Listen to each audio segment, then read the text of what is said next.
COVID-19 has cost lives, sickened millions, and thrust the global economy into a devastating recession. People worldwide are adjusting to radically different ways of living, but there's a hope on the horizon. The world has an important opportunity to turn the hard-won lessons of this pandemic into a healthier, more equal future for all. In our growth series today, we have with us Mr. Omar Sherief Mohammad, who is the MD and General Manager at Roche Diabetes Care India. Omar, with more than 2 decades of experience, has been instrumental in his contribution in the industry. Welcome to Global Growth Series, Omar. Thank you so much, Pankaj, for having me on this growth series. It's a great initiative by VYAPT, and I'm glad to be a part of it. Thank you. Omar, we start with our first curiosity. And you're aware of the happenings in the world in the last 2-3 quarters now, wherein we have witnessed a great slump in economy. But what are the opportunities, if any, this crisis has created for your industry? Yeah, thanks for that question, Pankaj. And we need to understand what exactly happened during COVID. And the outbreak has posed several new challenges to the industry and has also provided an opportunity for transforming the treatment of patients in different therapeutic areas. I will talk a bit about diabetes because that's where we relate a little bit too much in our company. So you know that lockdowns caused by the coronavirus have turned the lives of people upside down everywhere. Yet for those living with diabetes, the movement restrictions, you say, and on top of it, how can they seek advice? How can their health be monitored, and how can they continue to manage their condition was one of the biggest issues when it came to people with diabetes. Now, because of the drastic containment and mitigation measures, people with diabetes found themselves without necessary, services. This has been disrupting the practices for preventing diabetes-related complications. However, government bodies, I have to say, and also the healthcare professionals and those who support people with diabetes have rallied really well during the lockdown to find innovative ways to help people, not only for diabetes care, but across different therapeutic areas. Now, some of the issues and challenges that have emerged include the reported high incidence of COVID-19 infections among people with diabetes, resulted in a higher number of ICU admissions and higher mortality reported in them.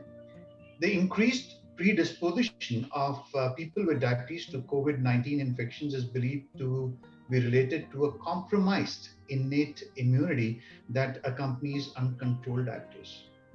The situation could be even worse if there are other comorbidities, just like hypertension, chronic kidney disease, or coronary artery disease, which often coexist with diabetes and are also associated with more aggressive COVID-19 infections. Now, coming back to your question, looking ahead, I believe that technology will play a greater role in diabetes treatment, for that matter of fact, for the entire industry going forward, for the healthcare. And particularly through advances in medical applications and devices linked to smartphone and tablet computer cameras and a lot of other things. A lot of what happens can be delivered through technology-enabled approaches, whether that's through uploading symptoms of weight, blood pressure, or blood sugar meter readings from home so that healthcare professionals can review them remotely and also give feedback to patients in real time.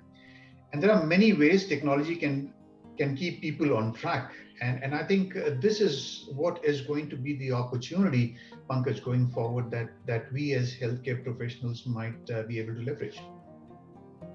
So with the kind of opportunities available for the industry and the optimistic nature you have, do you think that in coming year time, diabetes treatment is going to be more technology based, it is going to be more scientific based, and the patients are going to have more relief than what they're getting even nowadays?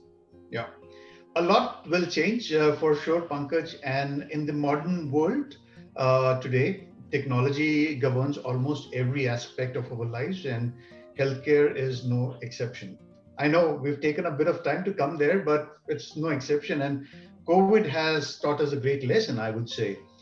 And with the development of advanced technologies such as, like I mentioned, the health applications, the pedometers, food trackers, glucometers, data tracking has become much more manageable. On top of it, social media is another evolved technology that many patients with diabetes, or for that matter of fact, any patient would use to either educate themselves and drive motivation to bring about a lifestyle change. And with the emergence of these health apps, smartphones may be used to address many of the aspects of healthcare. I mean, for example, we always used to grapple with the thought that how we can improve the withdrawal rates, right? There's a lot of withdrawal rate when any person with diabetes, or for that matter of fact, any patient is put onto a therapy. There's a bit of withdrawal.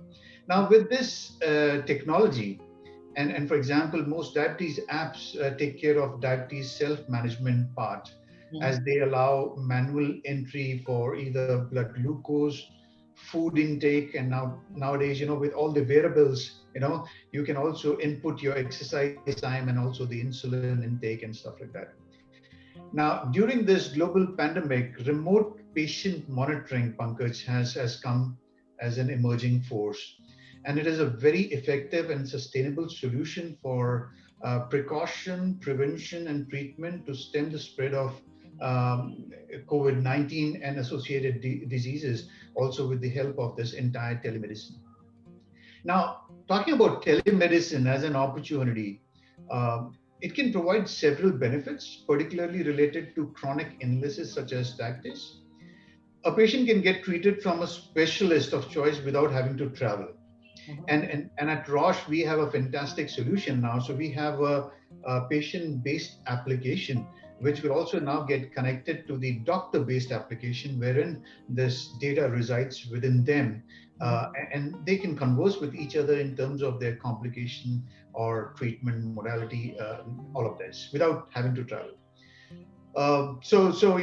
Telehealth has suddenly reached the widespread adoption. Many of us wouldn't have even thought about. We were thinking that this would take like 5 to 10 years in India to come through. But during the pandemic, we have seen that this has grown leaps and bounds. And recognizing the necessity of the telehealth, considering the crisis that we went through, authorities have also relaxed certain restrictions regarding its use across clinical specialties. Moreover, you would know that WHO recently also mentioned telehealth among essential services in strengthening the health system's response to COVID-19 policy. Now, according to this new policy, within the optimizing service delivery action, telehealth could be one of the alternate models of clinical services and decision-making tool. Now, apart from that, Pankaj, what I also believe is more and more home care will be practiced. Now, home care as a concept was much more evolved in the Western part of the world. But I think with COVID, India would change quite a bit, and home care could be practiced more in the coming days.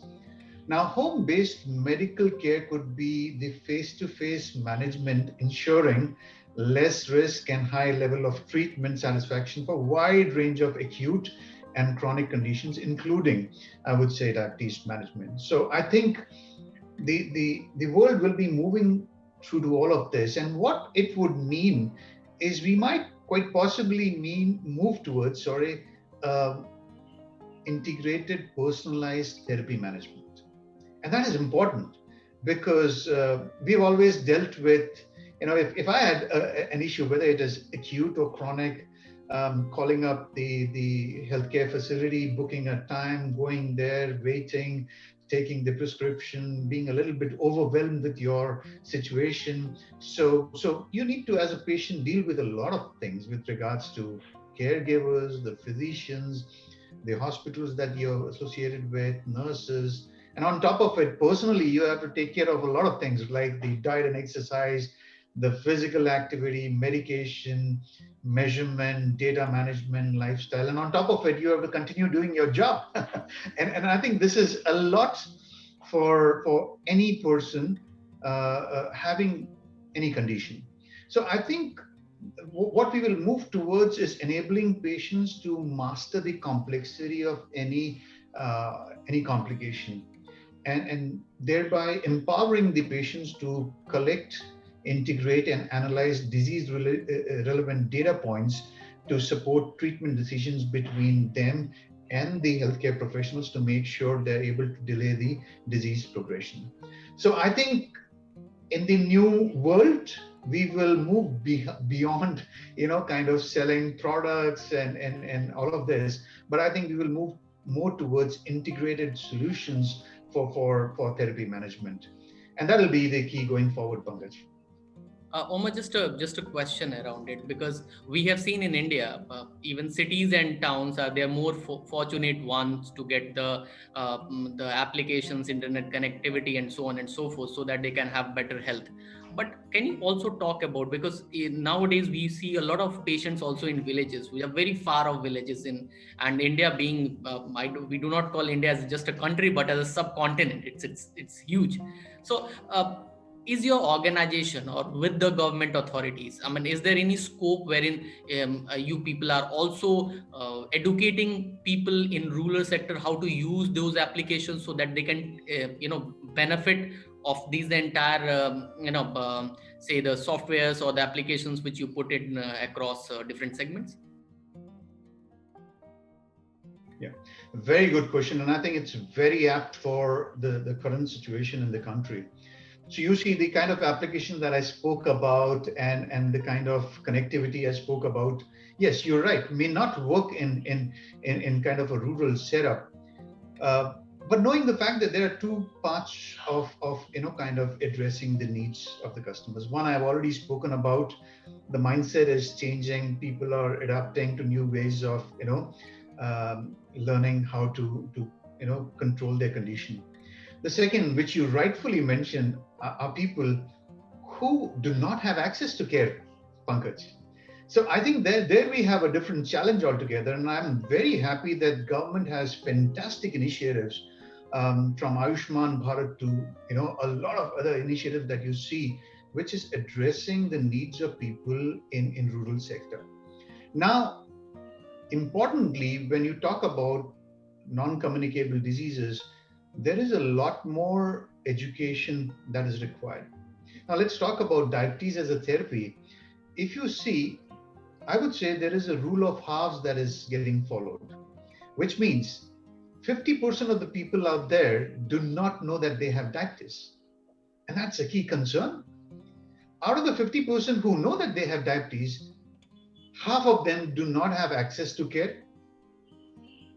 Out of the ones who have access to care, half of them do not get the right treatment. Those who still get a treatment half of them do not even get to a place where they get the right treatment modality to approach the right treatment outcome. So if you look at the rule of halves, and if we do our mathematics really carefully, in at least the diabetes care management, only 6 to 8% of the people would be in good control. Yes, and that I'm talking about cities. If you go to the rural areas, that's nowhere there. So I think the bigger opportunity here is to create awareness and education. Mm-hmm. And I think this cannot be done all alone. And therefore, there needs to be public-private partnership. So we need to come in close contact with the governments. Yes, so as Roche, we are working quite a bit to make sure, how do we make sure it's not only diabetes care, but also an NCD platform. And a lot has to be done here, Pankaj. We need to be talking with the state governments or the central government to arrive at the burning platform, right? What's the prevalence in the rural areas? What's the level of education awareness about different therapy areas? Mm-hmm. And then creating a screening program to first make sure we all know who are vulnerable to a particular disease segment. Mm-hmm. And then creating white papers to shape the policy state by state with the help of policymakers to bring about a certain guideline change in the primary healthcare setup. That's where 77% of our people reside. And if we have a solid guideline, which government is already working on, we would definitely have intervention guidelines. We would definitely have treatment guidelines. We would definitely have, guidelines to look at treatment outcomes over a period of time. So there's a lot of work to be done there, Pankaj. So I mean, going to connectivity solutions, I would say it's not difficult, but we need to start first at the first level to make sure whether the screening, education, and awareness are at the proper levels. And then we can think about connecting people with different situations and conditions to learn more about their condition.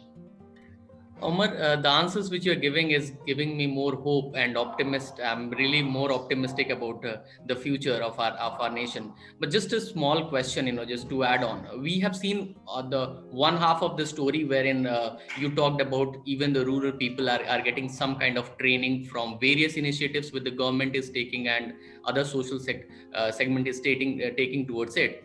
But would like to also understand, because we have seen variety of doctors in India, in metropolitan cities to towns to villages, and there are a lot of doctors, because for example, let's say if a patient is in village, he would definitely go to a village doctor only. And do you think that even the doctors in the villages who are at remote places should also have access towards technology? What are the newer inventions coming up? What are the newer scientific ways coming up to treat diabetes? Because we have seen, let's say, a doctor in village who has learned or studied MBBS maybe around 25 years ago and is still doing the similar kind of treatment for the patient. So I mean, in the scope, do we have anything like this wherein we can also educate the doctors in the rural segment to have upgrade their knowledge with the scientific tools? Definitely, and I think that is what needs to be practiced across the primary, secondary, and the tertiary sector. We need to connect all of them, Pankaj, because of course we do know that a lot of information does reside in most of the cities that we operate in. And yes, therefore I said education is going to be very, very key. And this could be created by connecting the primary to the secondary and the tertiary hospitals, setups, and stuff like that. And this is going to be a huge exercise, I would say, and therefore not one company can do this, or it has to be associations coming forward, it has to be governments coming forward, health organizations coming forward, NGOs coming forward. So it has to be a very systematic process of reaching to the primary healthcare centers, and there we need to create centers of excellence between tertiary and secondary part of the setup, to be able to go to the primary care level and start educating, training not only the doctors but also the health workers on the ground to do screening programs, to do awareness programs and stuff like that. So it has to be a drive, and that's why I said, you know, not only at a therapeutic area level, I think at a more broader level, let's say NCD, we might have to talk a lot more in terms of how do we create this whole burden of NCD onto any state government to ensure we have a fantastic strategy of, number one, achieving the screening, number two, creating the awareness, and number three, as you rightly said, having the education platform so that people with any chronic condition or any condition for that matter of fact can be treated at the primary care level and need not come all the way to secondary and tertiary. But however, if there might be cases, Pankaj, and that is the good point here, that there might be cases which are much more intensive, and they need to go all the way up the pyramid. So from a primary care, if we find something which is difficult to treat, they need to go to a secondary care hospital or a tertiary care hospital to get treated. And that kind of a reimbursement sector has to be created. Government has a fantastic mission coming up, which will be digitized mission, which will connect the primary care all the way to the tertiary care. And I think this can help all of us going forward as we reach universal healthcare coverage in India at some stage. Amar, I can see your passion towards a healthier Bharat, and the kind of opportunities which you are talking about in the integrated health system, which is personalized integrated health system coming up. I think it's really very optimistic thing to listen from you. Now, my second curiosity comes is, how do you see the growth prospects of this industry in the next 3 quarters? And I would take the leverage not only coming from India, but I would also want to hear from you from the South Asia region, that what are the growth opportunities there and what are the transformations required to leverage the changing landscape. You would like to answer the transformations from business sense as well as from the organizational point of view. Got it. So let's take it one by one. Let's look at the business part first, and then from an organization point of view. So you see, I think you might have already heard Mr. K.V. Subramaniam, the Chief Economic Advisor, and not only India, I think most of the countries in Asia and rest of the world quite possibly might go through a V phenomena. That means we will come back to the pre-COVID times in terms of the growth.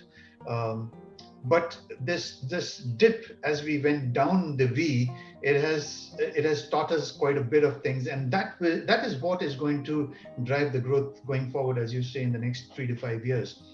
Now, as we saw the dip all the way down the V curve, we saw 4 trends, Pankaj, which definitely will drive the growth. Number one was the emergence of e-consultation, which I already told you, and we in India saw roughly close to 50 million users from March to May. And there was a fast adoption. 80% of them were the first time users. And you asked a very important question, that will this also apply to places outside Mumbai or the metropolitan cities? It does. The acceptance across town class, which means non-metros, was 44%. So you can see there's an equal balance that is happening now. People also in the non-metros are gearing up to the digital ways of reaching out. And you do know that in person, the doctor visits dropped by roughly close to 67 to 70%. And that's one of the reasons that this e-consultation grew quite a bit. So that quite possibly is going to continue, Pankaj, in the next decade or so. The second one, as a trend, we saw the emergence of the e-pharmacy. and you would have been surprised yourself that there was a rapid growth, close to 150 plus percentage points in terms of growth. And 9 million households, during the lockdown actually started using the what you call e-pharmacy model. And it is estimated that it might move on to roughly close to a 70 million at a CAGR of 51% by 2025. Now that's a huge jump from a 9 million to a 70 million. And this we would not have envisioned over a decade. And this is happening well ahead of time. And again, to your question, 50% of the users are from non-metros. So that is going to drive the growth, you see. And it's going to be the preference of purchase e-pharmacies due to the access, due to the availability, due to the authenticity, convenience, and affordability. Now, the number 3 trend that we saw was the e-engagement. Now, you and me are talking over a platform which we wouldn't have done 10 months back. We would have wanted to come and do a face-to-face. But I think this e-engagement with healthcare professionals will be predominantly used going forward. Now, 98% of the doctors were engaged digitally by our company during the lockdown. And I think not only our company, the entire industry did this. And 61% of the doctors, when surveyed, found digital engagement effective, and they believe that there would be a phygital way of communicating going forward, which means it could be a face-to-face and could also be a digital way of communicating. The last but not the least, as a trend that we saw, was the direct-to-consumer approach. As companies, and not only in healthcare, but in different other segments and industries, consumers are seeking comfort of known brands. Of course, we do know we have the choice of Amazons, the Flipkarts, the 1mgs to the Pharmeasies and stuff like that. But people also want to deal directly with the companies. For example, leading brands are adopting D2C models like Apple. You've seen it just started in India. And likewise, many pharmaceutical companies who have the option of having patient assistance program on their servers would go directly to the patients with their services or their products if they are not schedule edge and can be taken over the counter. So you will see a lot of direct to consumer, benefit program for the patients going forward. And by the way, these programs that I mentioned, the four of these trends in the western part of the world, for example, in US, they're already prevalent for almost 15, 20 years. It's just that we will start adapting it now at a much faster pace. So this is what I can tell you more from a business perspective. Pankaj would quite possibly transform the way it is. I think the second question you asked, how would organization adapt to it and what would happen? I think it'll majorly go towards the digital way of implementing strategies. Now you see, as pharmaceutical companies, we would not have invested more than 7 to 8% on our promotional bucket on digital front. I can see that this could quite possibly go up to 40% in future. And I think for that, there is a lot more which will change with regards to acquiring capabilities to be a little bit more tech savvy and complement it with your current strategy of face to face. Okay, so when you talked about that, the budget which you would be spending on this digital platform is going to go higher. So is it when you're talking about this, is it limited to only the promotional part of it, or is it also about giving knowledge to your customers or clients or to the end users? I mean, can you bucket it, please? Yeah, it could be a lot. So let's say, as I told you, it'll be a phygital approach. So what's quite possibly going to happen is that we will we will definitely change the modes of communication. Wherein we used to be 100% face to face 10 months back, now this is going to be a mix. This will, of course, bring in a lot of efficiency, Pankaj, because there's a lot of travel time which is wasted in many of these meetings, like the continuous medical education programs, the chat shows, and advisory programs. These could be conducted online. We do know the benefit of coming face to face for connectivity or connectedness. I think that still will happen, but at a balanced level, I would say. Now, you also mentioned about reaching out to the end consumers. That will also quite possibly happen online with the platforms that we have, and social media is one of them. You can see now the news is faster on Twitter and Facebook than on any of the news channels. So I think these platforms will also change the way healthcare is adapted. So many social platforms will start communicating to the patients directly. And I think that will be the vital part of learning from the COVID situation. And patients will then usually monitor themselves frequently and be vigilant about their condition and communicate with their doctors. So I think this is the second bucket from a consumer perspective. The third, as I said, the e-commerce has seen a phenomenal 500% increase. So the way you purchase the product is going to change. So as a company, if we were investing on our conventional trade channels of the retail chemist, that was almost 95 to 100%. That will change a bit, Pankaj. We might have to focus a little bit more on the e-commerce front as well, because that will take a sizable 20 to 30%, share going forward. And I think we as companies need to be present there also. Other thing that I spoke to you about is the Tele Consultations. Now, here it's not very easy. We as pharmaceutical companies cannot do it directly.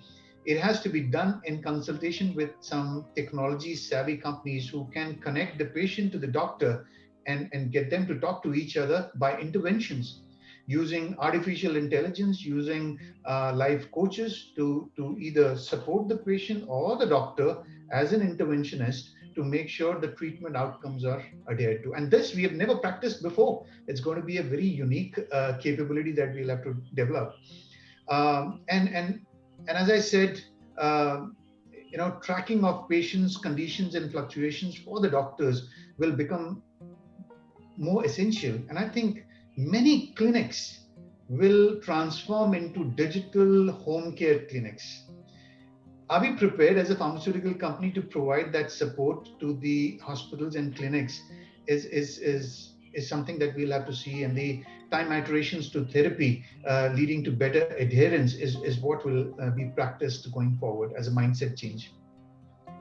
So Amar, a lot of growth opportunities are going to come in the industry, and I'm sure with a lot of growth opportunities, there lies my third curiosity. So what are the job prospect would this growth and opportunity create in your industry?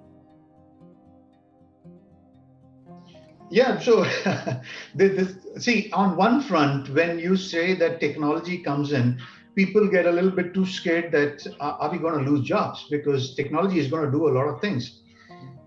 But as I also told you, 77% of the people reside in the primary healthcare centers. So, and you asked a very important question, when are we going to cover the rural market? I think the rural market will boom in the next decade with the government interventions, wonderful interventions, and likewise, pharmaceutical companies like us would like to take the conventional mode all the way to the rural and combine it with the digital mode as well to give the primary healthcare a head start. So the first prospect is to enhance the coverage, get a little bit more broader into or deeper into India, and look at access to care. So I would say the new marketing in India would be the market access, and that will stay for a long time. So that's number one.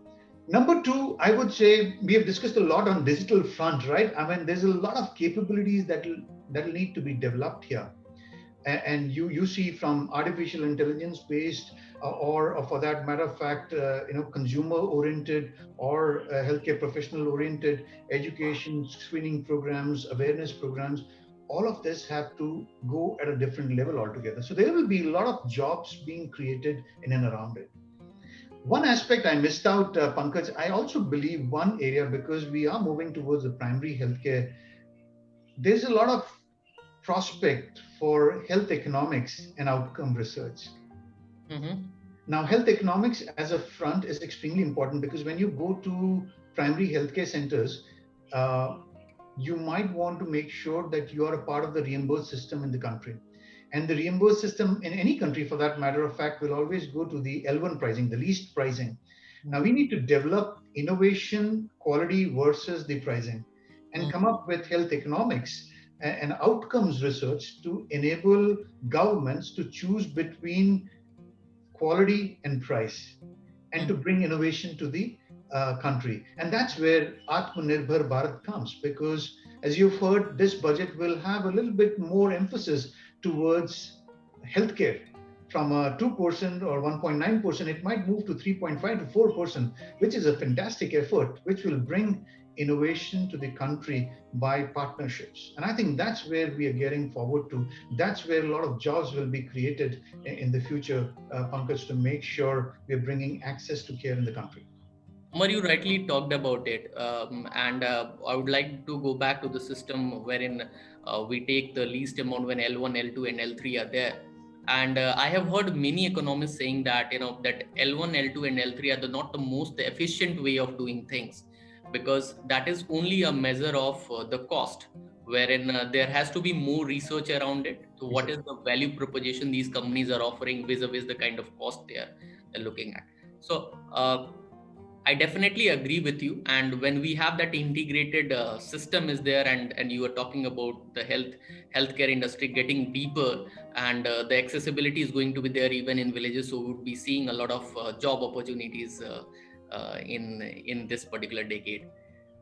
We have heard a lot more on business front. We have heard about about your curiosity. We have heard about your passion towards making India a more healthier Bharat, but would like to know more about you, because our viewers would be more than interested to knowing more about you. Is how do we ensure that our desire to grow remains untouched even in the toughest circumstances?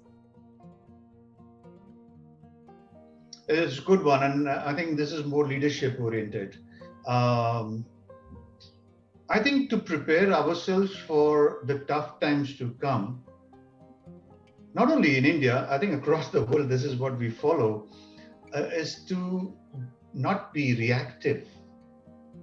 And these are leadership philosophies that we need to follow. You know, we've been always uh, maybe 40 to 50% of the time spending our professional time in the egocentric layer, which means me, myself, and my world. But I think from there we need to migrate a bit towards being reactive. Of course, we know that we never knew about COVID, so also being reactive is good. How you react to a situation is important, and India did it phenomenally well, I have to say. Reactive is good, but from there we need to transition ourselves to being creative. So preparing ourselves for the creative leadership is, I think, the need of the hour. And I try to practice this quite a bit to ensure how proactively we can think about what is hitting us in the future. Like we just mentioned about the rural marketing, right? The rural market per se. How do we make sure there is access to care there? I think we need to start moving from being egocentric, being reactive, being creative, to being integral and unitive. When I say integral and unitive, we want to go beyond ourselves, but start looking at people who do not have access to care in this country. And I think that's where the leadership will be challenged in India. And I hope all of us pay a lot of emphasis in this area to make sure we broaden our thought process of bringing true relief for people out there. So nice to hear from you, Omar. And frankly speaking, it was more candid approach from your side. The kind of views which you have shared is definitely going to go a long way. And your humble nature have been really nice during the entire interview. Thank you so much for your heart and mind talks in VYAPT Global Growth Series. Thank you very much. Thanks for having me. It was a pleasure interacting with you, Pankaj. Thank you.